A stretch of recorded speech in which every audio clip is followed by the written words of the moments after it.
عقائد متفرع ہیں. مثلا توحید یعنی تمام کائنات کا معبود صرف ایک اللہ ہے، ان کے علاوہ کوئی معبود نہیں ہے. اور انہوں نے اپنے مکلف مخلوقات کی رہنمائی کے لیے رسالت کا سلسلہ قائم کیا ہے اور رسولوں کے ذریعے سے انسانوں کو جنات کو اپنی مرضی بتلائی ہے کہ میری بندگی اور میری فالوئنگ اس طرح کرو، اطاعت اس طرح کرو. بس یہ دو مسئلے جو ہیں، ایک توحید اور ایک رسالت، ان کے بیچ میں چند اور باتوں پر بھی ایمان لانا ضروری ہے. وہ کیا ہے؟ اللہ کے ایک مخلوق ہے ملائکہ فرشتے، ان پر ایمان لانا ضروری ہے، فرشتوں کو مانا ضروری ہے. اسی طریقے پر مکلف مخلوق آنا ضروری ہے.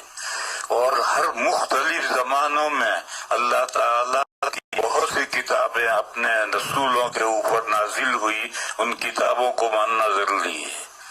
یہ تین چیزیں درمیان میں اگر نہیں مانی جائیں گی تو یہ مسئلہ واضح سمجھ میں نہیں آئے گا کہ اللہ جو معبود ہیں انہوں نے اپنے بندگی کے طریقے مخلوقات کو کیسے سمجھائے، کیسے بتلائے.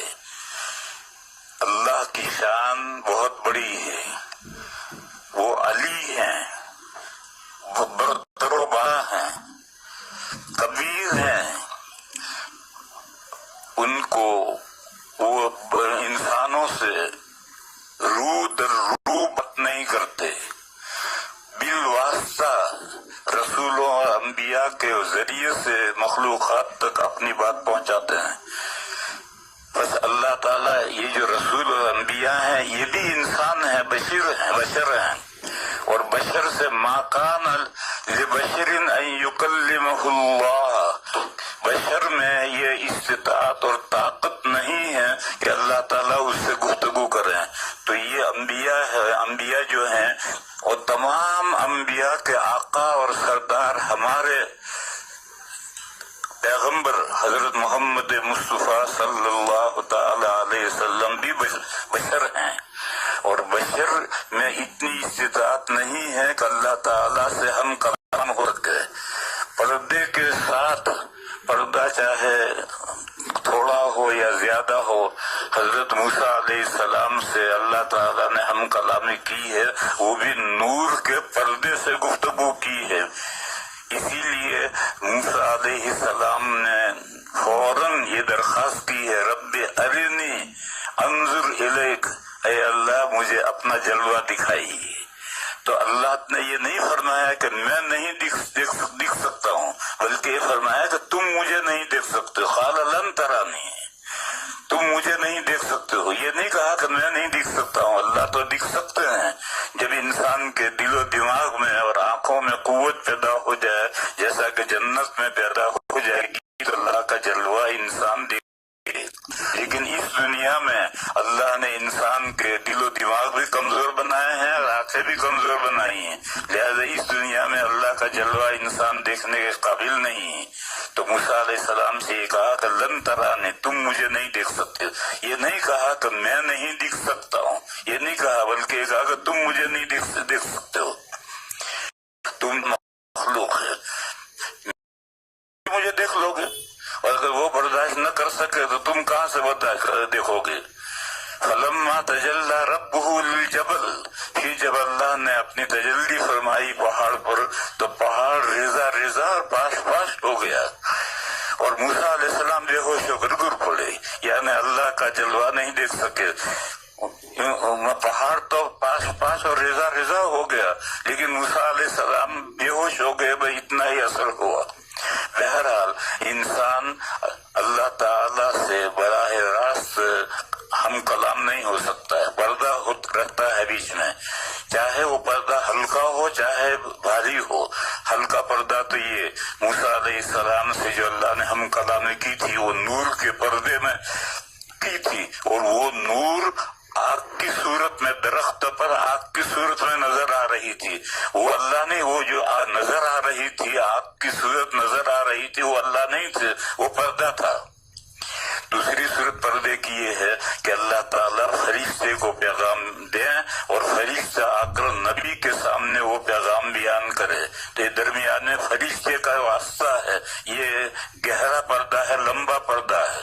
بہرحال اللہ تعالیٰ مخلوق سے مخاطب ہوتے ہیں پردے کے ذریعے سے۔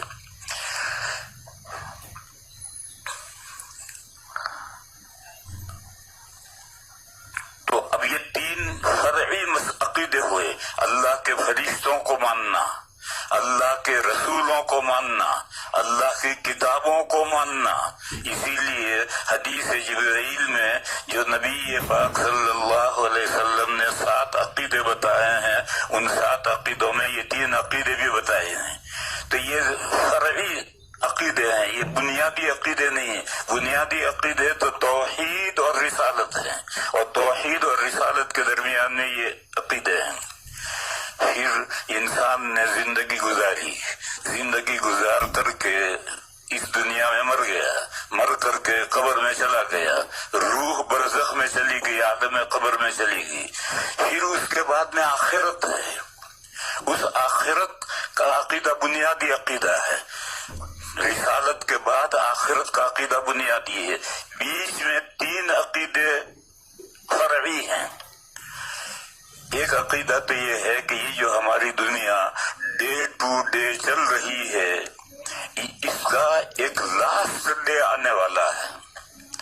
اس کا نام قرآن و حدیث میں اس کا نام ہے الیوم الآخر، آخر پچھلا دن، آخری دن، لاسٹ ڈے آئے گا۔ جب اس دنیا کا لاسٹ ڈے آئے گا تبھی تو دوسری دنیا آخرت شروع ہوگی، تو اس لیے الیوم الآخر کو ماننا ضروری ہے۔ اچھا، یوم الآخر لاسٹ ڈے آ گیا، پھر کیا؟ پھر اس کے بعد جتنے لوگ مر کر کے اس دنیا میں قبر میں چلے گئے ہیں، ان کو دوبارہ نئی زندگی ملے گی، بعث بعد الموت، مرنے کے بعد دوبارہ زندہ ہونا ہے۔ اس عقیدے کو ماننا بھی ضروری۔ پھر تیسرا عقیدہ یہ ہے کہ اس دنیا میں جو اس دنیا کے بارے میں اللہ تعالیٰ نے جو کچھ طے کر رکھا ہے اس پر ایمان لانا، تقدیر، اللہ کی جو پلاننگ ہے اس پلاننگ پر ایمان لانا بھی ضروری ہے کہ اللہ نے اسی طرح سے پلاننگ کی ہے اور طے کی ہے کہ یہ دنیا ایک وقت تک چلے کہ اس کا لاسٹ ڈے آ جائے ہو جائے اور ختم ہونے کے بعد میں سب قبر میں چلے جائیں، پھر اس کے بعد میں دوبارہ مخلوقات زندہ ہوں۔ یہی اللہ نے پلاننگ کی ہے اس دنیا اور آنے والی دنیا دونوں کے لیے، یہ پلاننگ ہے، یہی تقدیر ہے۔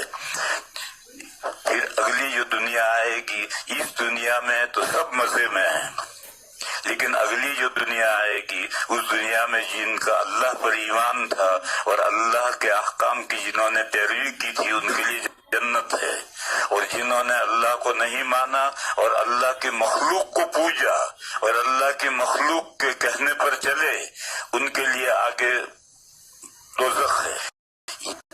اور آخرت، یہ 2 عربی کے لفظ ہیں، ہم اسے سمجھتے نہیں۔ یہ دنیا، الدنیا، یہ مؤنث ہے ادنا کا، ادنا کے معنی ہے اقرب، نزدیک، تو اقرب، الدنیا اقرب، نزدیک، اس سے مؤنث اس کا دنیا۔ اور یہ الدنیا در حقیقت الدار کی صفت ہے، وَتِلْكَ الدَّارُ الْآخِرَةُ، اسی طرح تِلْكَ الدَّارُ الدُّنْيَا، وہ گھر جو ہم سے قریب ہے۔ کتنا قریب ہے؟ جتنا مچھلی سے تالاب قریب ہوتا ہے، مچھلی اندر ہے اور چاروں طرف تالاب ہے، اسی طرح سے ہم اس دنیا کے اندر ہیں اور ہمارے چاروں طرف دنیا ہے۔ تو یہ جو گھر ہم سے اقرب ہے اس گھر کا نام ہے دنیا۔ اور پھر دوسری دنیا ہے الآخرہ، یہ بھی مؤنث ہے آخر کا، آخر مانے پرے، دور، آخر کا مؤنث ہے الآخرہ۔ اور الدار الآخرہ آخرہ وہ گھر جو پرے ہے، دور ہے، وہ ابھی شروع نہیں ہوا، وہ اس دنیا کے ختم ہونے کے بعد وہ دار الاخرہ شروع ہوگا۔ بہرحال یہ دو دنیا کی اللہ کی پلاننگ یہ ہے کہ یہ دنیا جب تک اللہ تعالیٰ چاہیں گے چلتی رہے گی، جب اللہ چاہیں گے یہ ختم ہوگی، اور ختم ہونے کے بعد دوسری دنیا شروع ہوگی، اور وہ دوسری دنیا جو شروع ہوگی وہ تا ابد چلتی رہے گی، وہ پھر کبھی ختم نہیں ہوگی۔ یہ تقدیر ہے، اس کو ماننا ضروری ہے۔ تو یہ تین عقیدے، الیوم الاخر ہماری اس دنیا کا لاسٹ ڈے آئے گا، پھر اس الیوم الاخر کے اندر بعث بعد الموت، جو مری ہوئی مخلوقات ہیں ساری مخلوقات دوبارہ زندہ ہوں گے، انسان اور جنات ہی نہیں بلکہ جتنے حیوانات چرند پرند ہیں یہ سب دوبارہ زندہ ہوں گے۔ اور پھر یہ جو دو دنیا کی پلاننگ ہے اس پلاننگ کے مطابق یہ زمانہ چلے گا۔ یہ تین عقیدے، ایک تو اس دنیا کا آخری دن آنا ہے، پھر اس آخری دن کے اندر ہی دوبارہ زندہ ہونا ہے، پھر اس کے بعد میں دوسری دنیا شروع ہونی ہے اور وہ ہمیشہ چلتی رہے گی۔ یہ تین عقیدے بیچ میں ماننے ضروری ہیں، رسالت اور آخرت کے بیچ میں۔ تو تین یہ اور تین یہ، چھ، اور توحید اور رسالت، 7-8 عقیدے، یہی عقیدے ایمان مفصل میں بھی لیے گئے ہیں اور ایمان مجمل بھی لیے گئے ہیں۔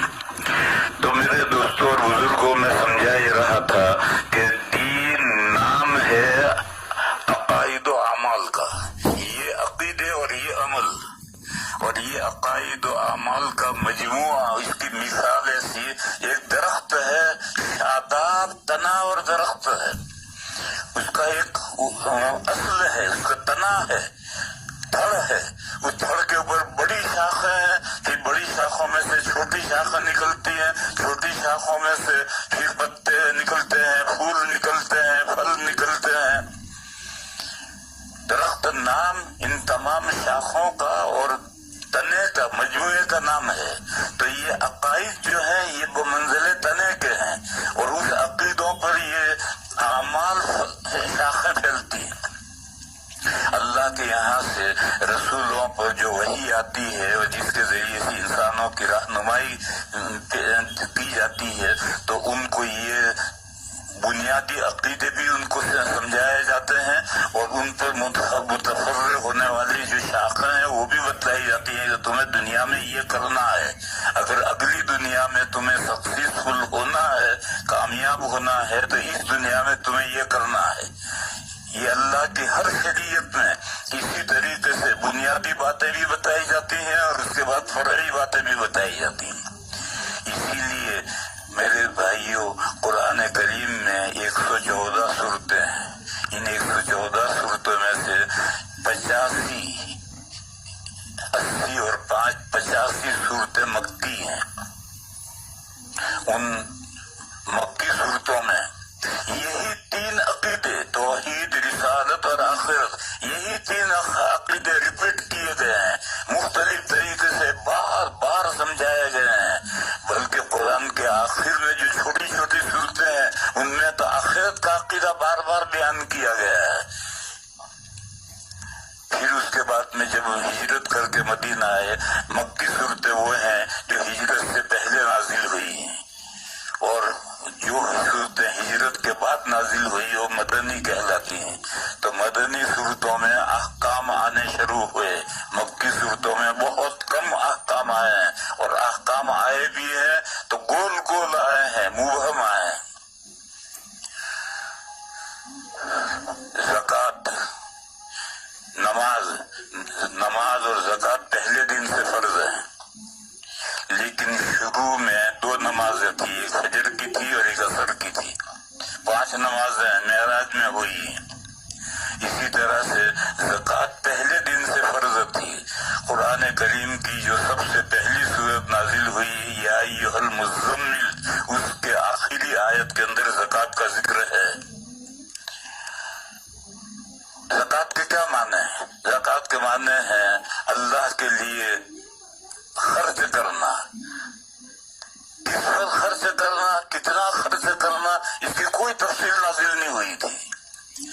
سورہ بقرہ میں ہے یسألونک ماذا ينفقون، لوگ آپ سے پوچھتے ہیں کہ وہ کیا خرچ کریں، قل العفو، آپ جواب دے دیجئے کہ تمہاری ضرورت سے جو زائد ہے وہ خرچ کرو۔ ایسا گول گول جواب آیا، تفصیلی جواب نہیں آیا۔ ایک دوسری آیت میں بتایا کہ کن پر خرچ کریں، تو بتلایا کہ تمہارے ماں باپ پر خرچ کرو، رشتہ داروں پر خرچ کرو، یتیموں پر خرچ کرو، مسافروں پر خرچ کرو۔ خرچ کرنے کی جگہ تو تفصیل سے بتلائی، لیکن کتنا مال کتنا مقدار خرچ کی جائے یہ نہیں بتایا، گول بتلایا۔ پھر جب وقت آیا ہجرت کے بعد میں سن 2 ہجری میں زکوٰۃ کی سب تفصیلات نازل ہوئی۔ بہرحال مکی صورتوں میں عقیدے بار بار پھیرے گئے ہیں اور ریپیٹ کیے گئے ہیں، اور بار بار مختلف انداز سے وہ عقیدے بیان کیے گئے ہیں، اور اس انداز سے بیان کیے ہیں کہ آدمی کو کہیں تکرار نہیں محسوس ہوگی۔ 30ویں پارے کی جو چھوٹی چھوٹی صورتیں ہیں، تقریباً سبھی صورتوں میں معاد آخرت کا عقیدہ ہے، اگر تم پڑھو تکرار کہیں نہیں معلوم ہوگی۔ ایک نیا انداز ہے، اور نئے انداز سے ایک ہی مسئلہ بار بار نئے انداز سے سمجھایا جاتا ہے۔ میرے بھائیوں، مجھے کہنا یہ ہے کہ یہ جو قرآن کریم کی پہلی صورت ہے، جو فاتحۃ الکتاب ہے، قرآن کریم کا دیباچہ ہے، جو ام الکتاب ہے، قرآن کریم کی بنیاد ہے اور اصل ہے اور ماں ہے، اس میں یہی 3 بنیادی عقیدے بتائے گئے ہیں، توحید، رسالت اور آخرت، اور پھر یہی 3 عقیدے اور پھر ان سے لگتے جو احکام ہیں یہ سارے قرآن کریم میں پھیلائے گئے ہیں۔ بس قرآن کریم کو ان سورہ فاتحہ کی تفسیر کہو یا سورہ فاتحہ کی طرف لوٹاؤ، ایک ہی بات ہے۔ سب سے پہلا عقیدہ ہے توحید۔ توحید 2 ہیں، ایک توحید الوہیت ہے اور ایک توحید ربوبیت ہے۔ کچھ لوگوں کو یہ اشکال ہوتا ہے کہ یہ 2 توحیدیں کہاں سے آ گئی؟ در حقیقت توحید ایک معبود ہے، دوسرا معبود کہاں سے ہو جائے گا؟ تو الحمدللہ میں توحید الوہیت ہے، اور رب العالمین الحمدللہ کی دلیل ہے۔ توحید الوہیت اس میں ہے، اور توحید ربوبیت توحید الوہیت کی دلیل ہے۔ الحمدللہ رب العالمین، اتنی ایک آیت میں توحید الوہیت دلیل کے ساتھ بیان کی گئی ہے کہ معبود صرف ایک ہے، اور اس لیے وہ ایک ہی معبود اس لیے ہے کہ وہی رب ہے، ان کے علاوہ کوئی رب نہیں۔ رب کسے کہتے ہیں؟ رب اسے کہتے ہیں جس میں 3 باتیں پائی جائیں، وہ رب ہے۔ ہم ترجمہ تو کر دیتے ہیں پروردگار، پالنہار، ترجمہ تو کر دیتے ہیں، لیکن سمجھتے کچھ نہیں۔ ایسا ہی ہے جیسا کہ ایک دوسرے سے ملتے ہیں، مصافحہ کرتے ہیں، پوچھتے ہیں مزاج شریف، تو وہ کہتا ہے الحمدللہ، یا کہتا ہے نزلہ ہو رہا، بخار آ رہا، کورونا ہو رہا، اور ان دونوں سے پوچھو کہ مزاج کس پرندے کا نام ہے، تو نہ یہ جانے کہ مزاج کیا چیز ہے، جانتا کوئی نہیں۔ اسی طریقے پر ہم پروردگار، پالنہار ترجمے تو کر دیتے ہیں، لیکن اس کا مفہوم نہیں سمجھتے کہ کیا مفہوم ہے۔ اس لیے سمجھو 3 چیزیں رب ہونے کے لیے 3 چیزیں ضروری ہیں۔ جس ہستی میں یہ 3 باتیں پائی جائیں گی وہی رب ہے، اس کے علاوہ کوئی رب نہیں ہو سکتا۔ پہلی چیز تو ہے نتھنگ کو تھنک کرے، نیست کو ہست کرے، کسی چیز کو عدم سے وجود میں لائے، سب سے پہلی شرط یہ ہے۔ اور جو نتھنگ کو تھنک نہیں کر سکتا، نیست کو ہست نہیں کر سکتا، وہ معبود نہیں ہو سکتا۔ وہ ایک ہی ہستی ہے جس نے نتھنگ کو تھنک کیا۔ قرآن کریم میں ہے هل أتى على الإنسان حين من الدهر لم يكن شيئا مذكورا، بالتحقیق انسان پر ایک لمبا زمانہ گزر چکا ہے کہ وہ اس کا کائنات میں کوئی تذکرہ ہی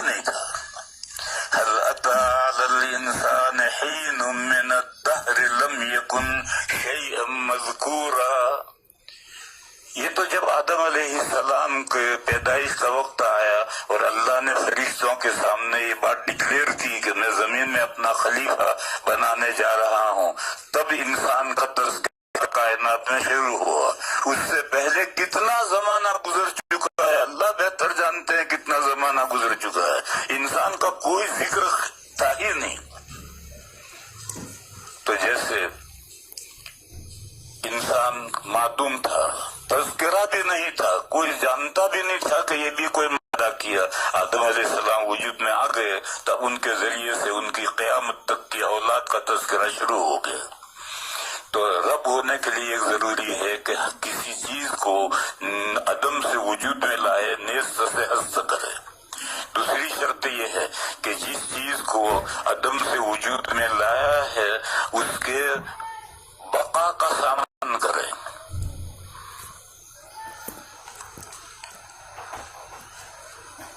جیسے بھاری برسات میں بجلی کوندتی ہے، دے کر ختم۔ اگر مخلوقات اس طریقے سے وجود میں آتے ہی ختم ہو جائیں تو کیسے کام چلے گا؟ تو مخلوقات کو وجود میں لانے کے بعد میں ان کے بقا کا سامان کرے، وہ وجود میں آنے کے بعد باقی رہیں۔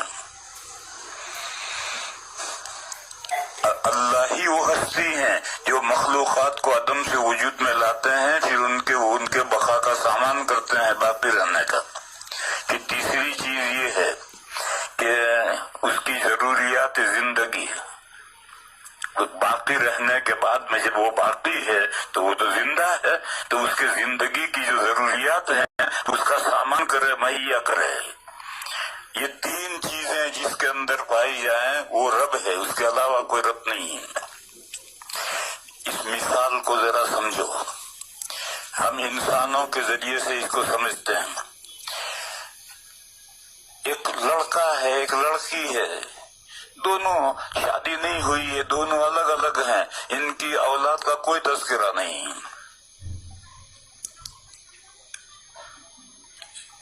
کچھ لوگ کھجور لے کر آتے ہیں، حضرت اسے چبا دیجیے، کیا کرو گے بھائی؟ کہ تہنیک کرنی ہے۔ تو میں کہتا ہوں بچہ لا کہاں ہے؟ اس لیے کہ تہنیک تو میں کروں گا، بچہ لاؤ، میں کھجور لاؤ، میں کھجور کو بہت باریک چبا کر کے انگوٹھے پر لے کر آہستہ سے اس کے منہ میں رکھ کر اس کے تالو میں چپکا کر کے دباؤں گا، خاص انداز سے دباؤں گا۔ اس سے بچہ گلے کی بیماریوں سے محفوظ رہتا ہے، وہ جہوری صوت ہوتا ہے، آواز بلند ہوتی ہے۔ نبی پاک صلی اللہ علیہ وسلم کے زمانے میں جب بچہ کوئی پیدا ہوتا تھا تو وہ حضور کی خدمت میں لایا جاتا تھا اور کھجور بھی ساتھ میں لے کر آتا تھا، اور بالکل پیدا ہوتے ہی فوراً ابھی کوئی چیز اس نے کھانا پینا شروع کیا اس سے پہلے لاتے تھے اور حضور تہنیک کرتے تھے۔ تو میں کہتا ہوں کہ بھئی بچہ کہاں ہے؟ کہنے لگے وہ بچہ تو ابھی نہیں ہوا، شادی نہیں ہوئی، ابھی تو شادی بھی نہیں ہوئی اور تہنیک کرانے کے لیے کھجور لے کر کے آ رہا ہے۔ یہ جو لوگوں میں جو چلا ہوا ہے، یہ کھجور چبا کر کے شادی سے بھی پہلے کھجور چبا کر فریج میں رکھ لیتے ہیں کہ بچہ پیدا ہوگا تو تھوڑا تھوڑا اس کو کھلائیں گے۔ یہ تہنیک نہیں ہے، یہ تہنیک کے نام سے دھوکہ چل ہو رہا ہے۔ اس کو تبرک تو تم کہہ سکتے ہو کہ یہ تبرک کسی بزرگ کا چبایا ہوا ہے، تھوڑا تھوڑا تبرکن کھلایا، تبرک کو کوئی حرج نہیں، لیکن تہنیک اسے مت دو، نام دو۔ تہنیک تو اس کے علاوہ چیز ہے۔ تو ہمارا بچہ جب تک شادی نہیں ہوتی ہے بچے کا کوئی تذکرہ ہی نہیں، پھر شادی ہو گئی، شادی ہونے کے بعد میں میاں بیوی دونوں بچے کی امید رکھتے ہیں۔ پہلے تو میرے ایک استاد تھے مولانا ہاشم صاحب بخاری رحمت اللہ علیہ، وہ بخارا کے تھے، دارالعلوم دیوبند میں آ کر پڑھے اور پھر دارالعلوم میں مدرس ہوئے تھے، میرے استاد ہیں، میں نے قدوری پڑھی ان سے۔ تو ہم نے ان سے کہا حضرت آپ نے شادی نہیں کی؟ تو کہنے لگے میں نے شادی کی ہے، میں نے اپنے ملک میں بخارا میں شادی کی تھی۔ تو میں نے کہا آپ کے بچے؟ کہنے لگے بچہ کوئی نہیں، ہمارے یہاں شادی کے 15 سال تک تو بچے کا کوئی تصور ہی نہیں ہوتا تھا، 15 سال کے بعد میں بچے کا تصور ہوتا تھا، مرد بھی اور عورت بھی بچے کا۔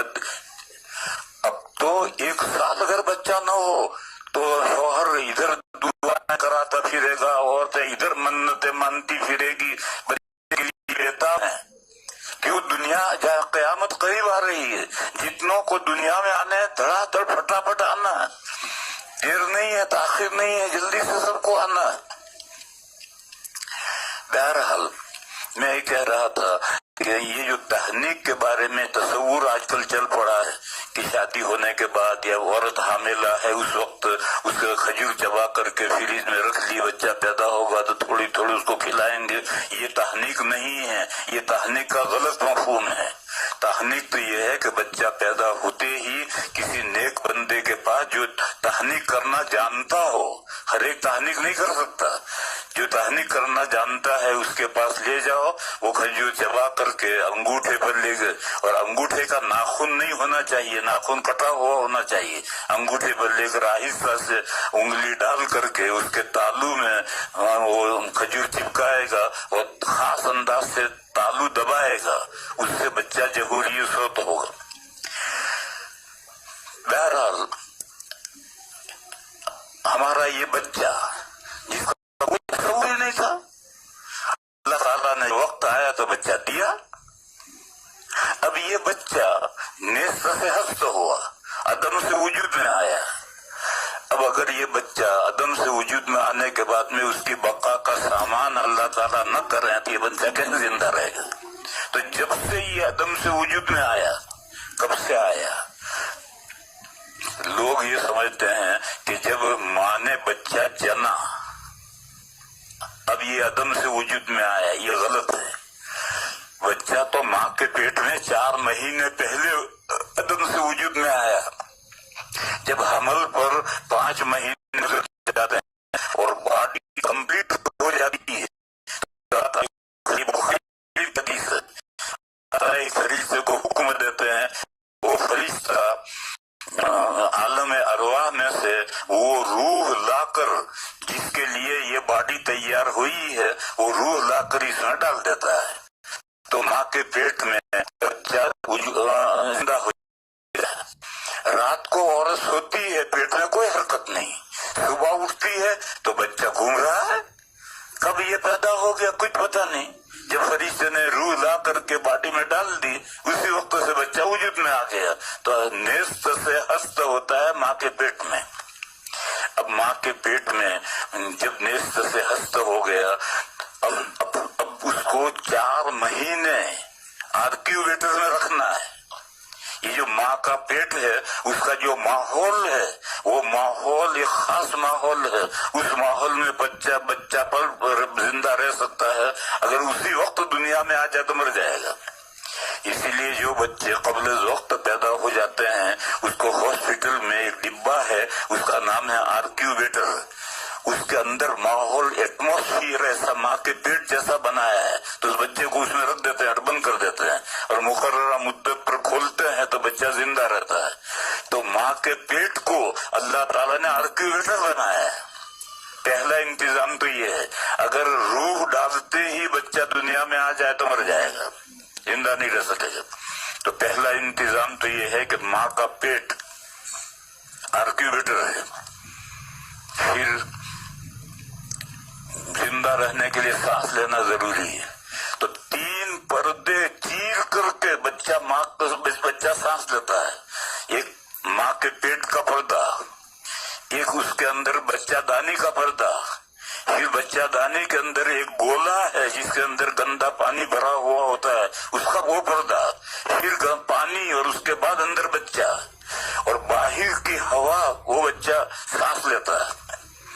کوئی لوگ یہ سمجھتے ہیں کہ ماں کے سانس لینے سے وہ سانس لیتا ہے، ایسا نہیں. ماں کا انتقال ہو گیا، اس کا سانس بند ہو گیا اور بچہ پیٹ میں زندہ ہے اور ہلتا ہے. اور کتابوں میں مسئلہ ہے کہ اگر ایسی صورت پیش آئے کہ ماں کا انتقال ہو جائے اور پیٹ میں بچہ ہے تو ہل رہا ہے، زندہ ہے، تو جلدی سے آپریشن کر کے بچے کو نکال کر بچا لیا جائے. معلوم ہوا کہ اس کا سانس ماں کے سانس کے تابع نہیں ہے. اسی طرح سے یہ مسئلہ ہے کہ گائے قربانی کی،